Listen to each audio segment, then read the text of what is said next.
ഗസയിലെ മറ്റു പ്രദേശങ്ങളിലേക്ക് പലസ്തീൻ പൗരന്മാരെ ഒഴിപ്പിക്കുന്നത് ഉൾപ്പെടെയുള്ള പ്രവർത്തന പദ്ധതികൾക്ക് അംഗീകാരം നൽകാൻ ഈ ആഴ്ച തന്നെ മന്ത്രിസഭ വിളിക്കുമെന്ന് നെതന്യാഹു അറിയിച്ചതായും മാധ്യമങ്ങൾ റിപ്പോർട്ട് ചെയ്യുന്നു.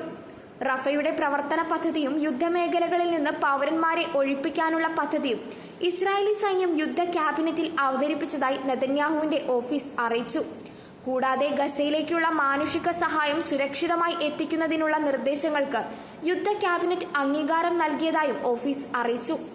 എന്നാൽ റഫ പദ്ധതിയെക്കുറിച്ച് അമേരിക്കൻ പ്രസിഡന്റ് ജോ ബൈഡന് ഇസ്രായേൽ വിവരങ്ങൾ നൽകിയിട്ടില്ലെന്ന് US ദേശീയ സുരക്ഷാ ഉപദേഷ്ടാവ് ജേക്ക് സള്ളിവൻ NBCയോട് ചൂണ്ടിക്കാട്ടി. ഇസ്രായേലിന്റെ ആക്രമണത്താൽ ഉണ്ടാകാനിടയുള്ള മാനുഷിക ദുരന്തത്തെക്കുറിച്ച് മനുഷ്യാവകാശ സംഘടനകൾ ലോകരാഷ്ട്രങ്ങൾക്ക് മുന്നറിയിപ്പ് നൽകി. ഗസയിലെ സാധാരണക്കാരെ ഉപദ്രവിക്കുന്നത് ഇസ്രായേൽ ഒഴിവാക്കണമെന്ന് US അടക്കമുള്ള ഇസ്രായേലിന്റെ സഖ്യകക്ഷികൾ ആവശ്യപ്പെടുന്നു.